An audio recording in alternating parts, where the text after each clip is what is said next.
of people who've been stabbed to death on the streets of London during Sadiq Khan's god-awful regime. Well, I think the enormous problem is that we've got a series of unresolved issues that many people are very concerned about. Everything from crime on the streets to the situation with housing. And we at Together, the Together Association did a big piece of work with Ben Pyle, 2 reports that at first people were nervous about because people couldn't quite believe that perhaps the mayor's office would just blatantly lie. Stone cold loser versus racist, sexist, and homophobe. These aren't schoolyard taunts, but the words of 2 of the most influential figures in global politics. The long-standing feud between Donald Trump and Sadiq Khan has reached a boiling point. Before we move on, I'd like to ask you a small favor. If you appreciate this content, please take a second to like this video and subscribe to the channel. Over 98% of you watch the videos without subscribing. It costs you nothing, but it makes a huge difference to us. So did you click the subscribe button? Great, thank you so much.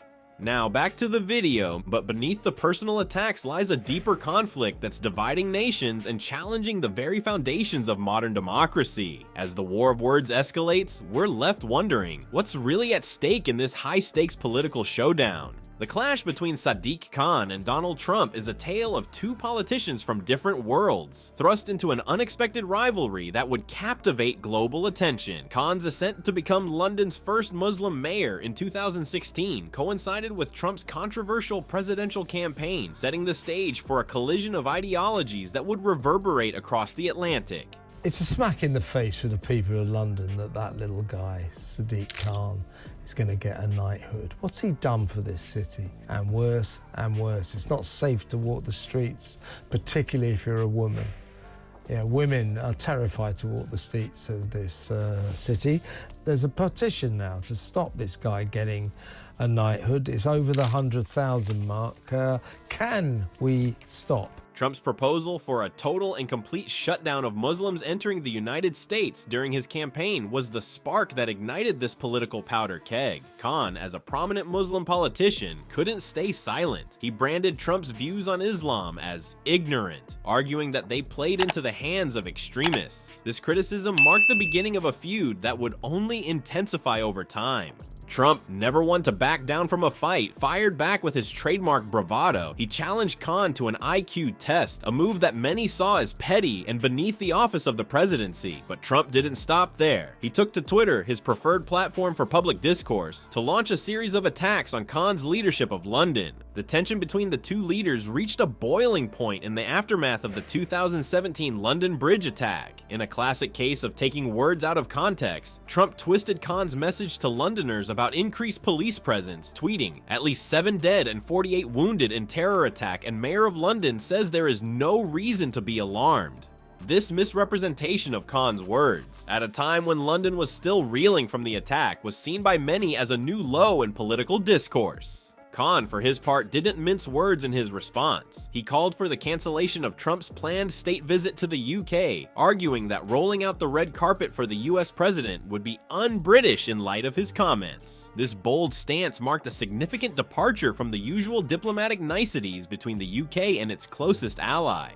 As the dust settled on this latest skirmish, observers were left to wonder, was this merely political posturing, or had it become something more personal? The feud between Khan and Trump seemed to transcend normal political disagreements, taking on a life of its own. The clash between these 2 figures represents more than just a personal spat. It's a microcosm of the larger ideological battles being fought in Western democracies. On one side, Khan embodies the vision of an open, multicultural society. On the other, Trump represents a more nationalist, America First approach. Their ongoing conflict serves as a stark reminder of the deep divisions that exist not just within nations, but between them as well. The feud between Sadiq Khan and Donald Trump has escalated beyond personal animosity, morphing into a global spectacle that symbolizes a profound struggle reshaping Western democracy. But could this political theater be masking a more significant ideological battle? At its core, the Khan-Trump rivalry represents a clash of worldviews that extends far beyond the confines of London City Hall and the White House. Khan's vision for London as an open, diverse metropolis stands in stark contrast to Trump's America First ideology. This ideological chasm isn't just about differing policy preferences, it's a fundamental disagreement about the very nature of society and governance in the 21st century. Khan's approach to leadership focuses on community support and inclusivity, promoting a multicultural London that embraces diversity. Trump, on the other hand, has faced widespread criticism for his divisive rhetoric and policies that many view as detrimental to social cohesion. This stark difference in their leadership styles has fueled their ongoing conflict, turning what might have been a minor political disagreement into a symbol of broader societal tensions. The media frenzy surrounding their war of words has captivated audiences on both sides of the Atlantic, but beneath the surface lies a question that could redefine UK-US relations. Is this just about two men, or are we witnessing the clash of two fundamentally opposed visions for society? Khan's criticism of Trump goes beyond personal grievances. He believes that Trump's policies have negative implications not just for Londoners, but for people around the world. This perspective highlights the broader impact of Trump's leadership on global issues, from climate change to international cooperation.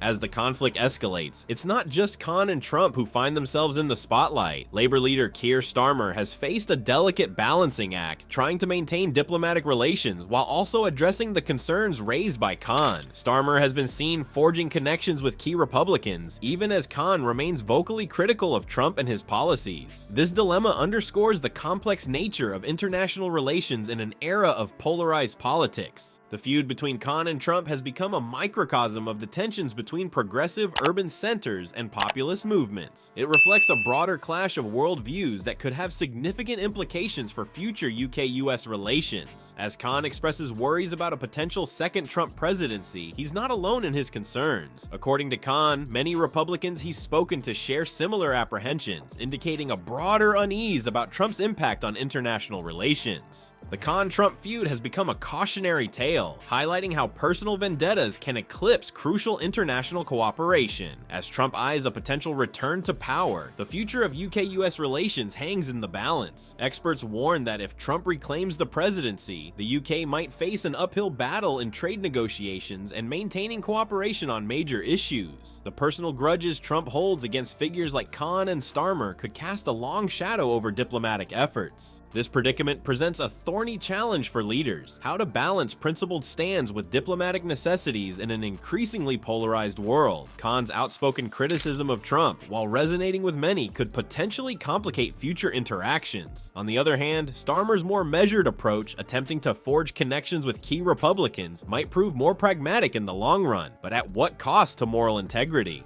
The ongoing saga between Khan and Trump serves as a stark reminder of the delicate tightrope walk that is modern international relations. It begs the question, in a world where personal conflicts can overshadow national interests, how can leaders effectively navigate the murky waters of global politics without compromising their core values?